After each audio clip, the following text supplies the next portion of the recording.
Praise the lord. హల్లెలూయా. దేవునికి మహిమ కలుగునుగాక. క్రీస్తేసునందు నా ప్రియమైన దేవుని బిడ్డలను మీ అందరికీ ఉదయకాలపు శుభములు తెలియచేస్తున్నాను. నా ప్రియమైన దేవుని బిడ్డలారా, మన ప్రభువును రక్షకుడని యేసయ్య నేటి వరకు ఆయన మనల్ని కాపాడి సంరక్షించి ఈరోజు ఈ విధంగా ఆయన సన్నిధిలో సాక్షిగా నిలబెట్టడానికి ప్రభువు కృప చూపించారు. అనుదినపు ఆయన కృప అభిషేకపు ఆయన యొక్క వాక్కుల చేత, ఆయన యొక్క ఆత్మచేత మనకు ఈ విధమైన నడిపింపును ఆయన అనుగ్రహిస్తూ తనలో ఆయన మనల్ని దినదినము బలపరుస్తున్నాడు. వృద్ధి పొందించేటట్లుగా ఆయన సన్నిధి, ఆయన యొక్క నడిపింపు మనకు అనుగ్రహించబడుతుంది. అందుకై మనము దేవునికి మానక కృతజ్ఞతాస్తుతి చెల్లింపబద్దులమై ఉన్నాం. హల్లెలూయా.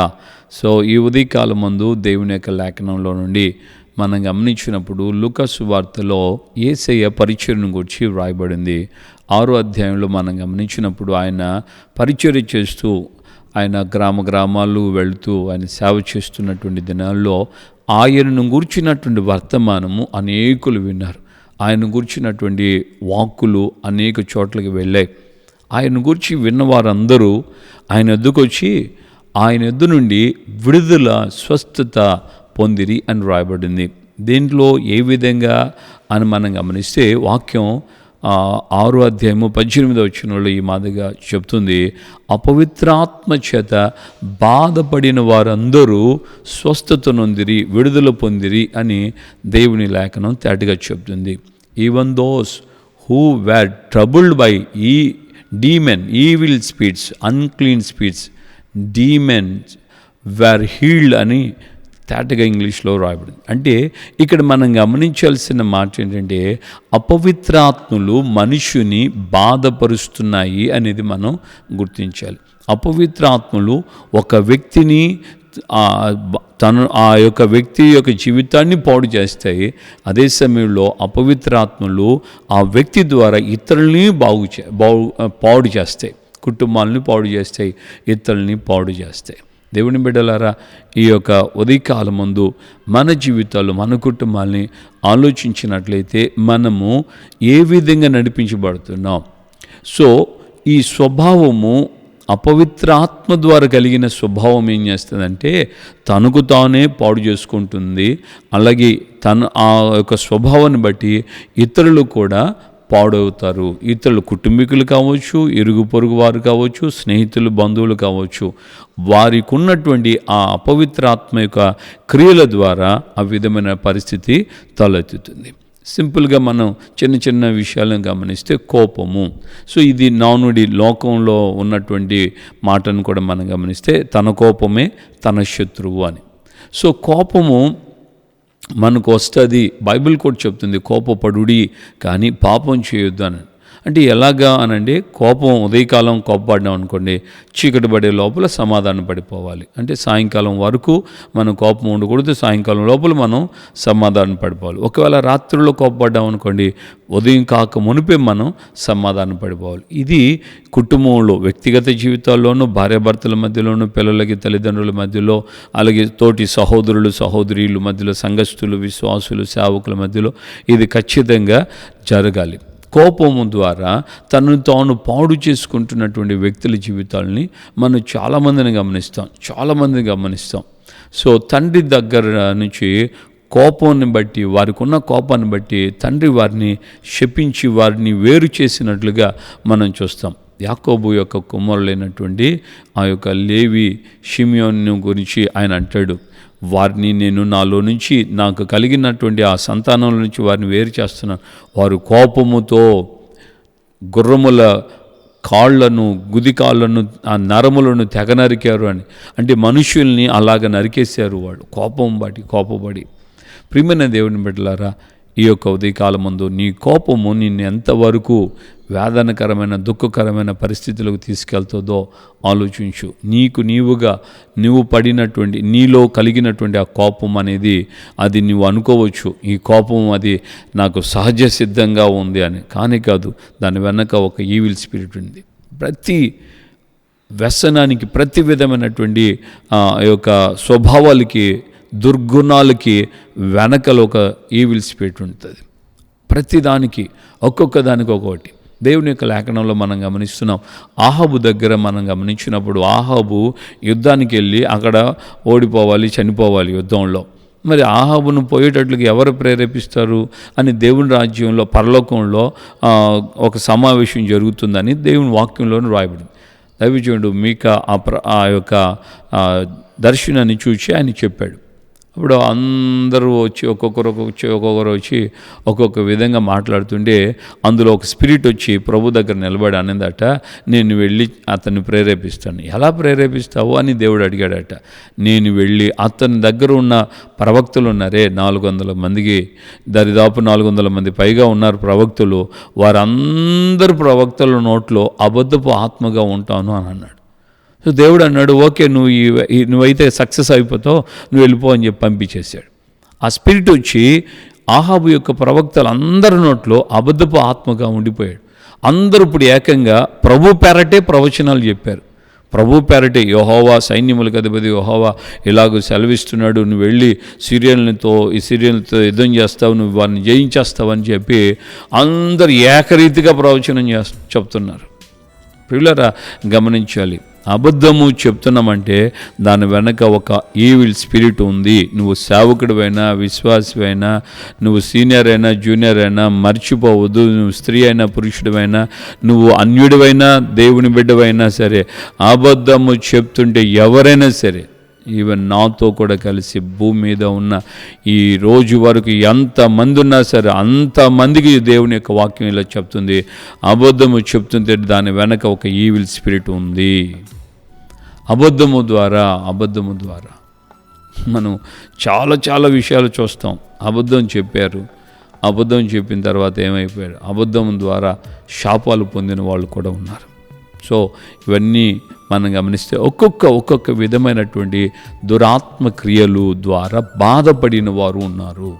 దురాత్మ ఏం చేస్తుంది, తెలియని రీతిలో ఈ విధమైనటువంటి క్రియల్ని మనుషుల్లో ప్రేరేపిస్తూ ఉంటుంది. కోపము, క్రోధము, కక్షలు, అసూయలు, పగ, ఈ శరీర కార్యములు అన్నీ ఉన్నాయని కదా గలతీ 5:19 దైవజనుడు పౌలు గారు చెప్తారు కదా.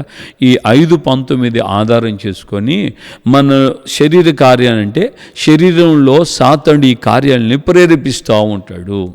శరీరం నిలిచినంత వరకు ఈ కార్యాలు వస్తూనే ఉంటాయి, నో డౌట్. శరీరం ఉన్నంత వరకు అంటే నువ్వు బ్రతికున్నంత వరకు ఈ స్పిరిట్లో ఈ సాతానుడు వీటిని ప్రేరేపిస్తూ ఉంటాడు. ఎంతగా మనం ఇప్పుడు నేను చాలా నీట్గా సేవ్ చేసుకున్నానని ఇలాగే ఉంటుందా?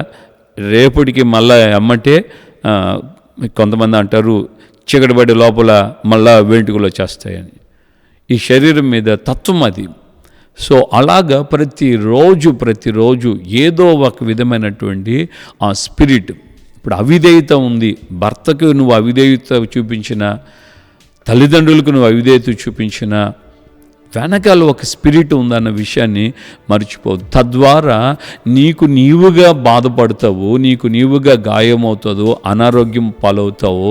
అదే సమయంలో నీవుగా బాధపడటం మాత్రమే కాకుండా నీతో ఉన్న వారందరికీ కూడా నువ్వు బాధను కలుగు చేస్తావు. రాహేలు అబద్ధికురాలు, అబద్ధం చెప్పింది.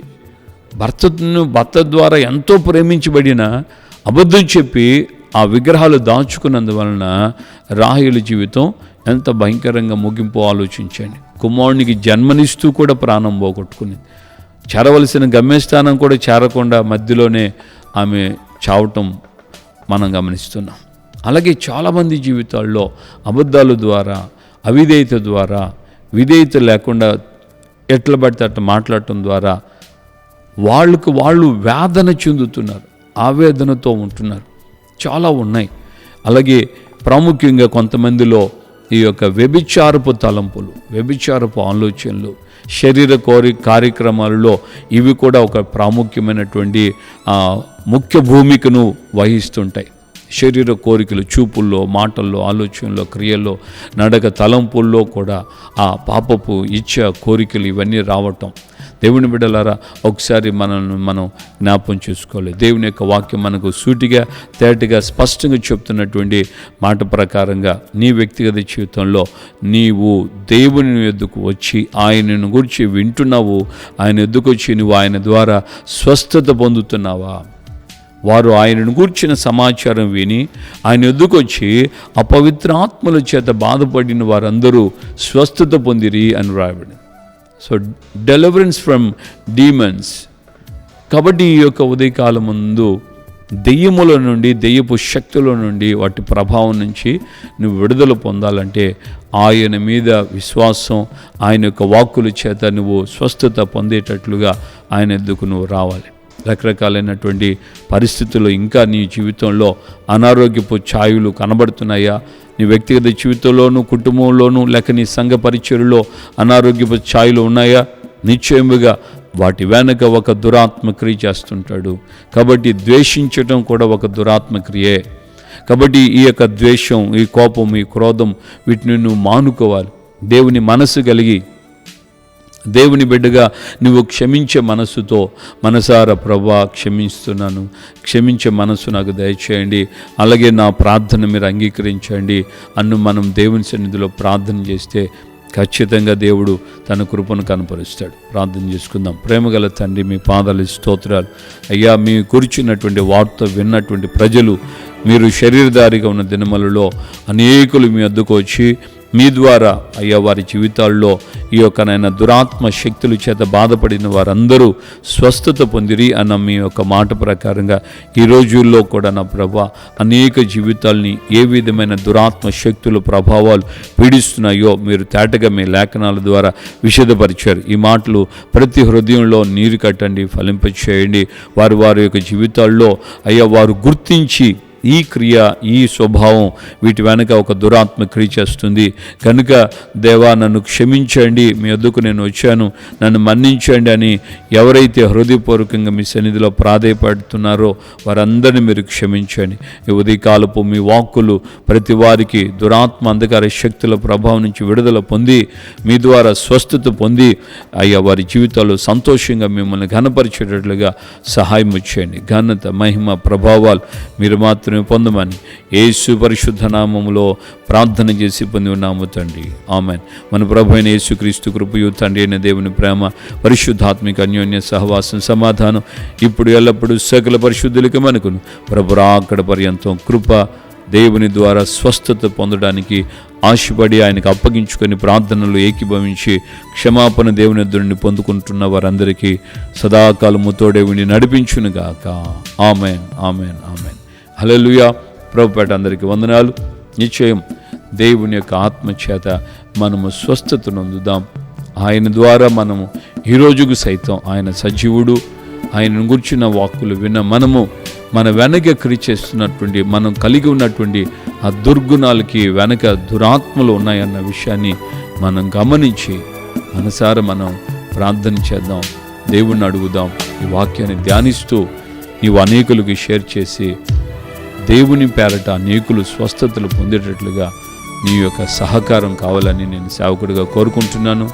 ప్రభు మనందరికీ అటు కృపను, సహాయం అనుగ్రహించి అనేకుల్ని ఆయన స్వస్థపరిచి బాగు చేయను.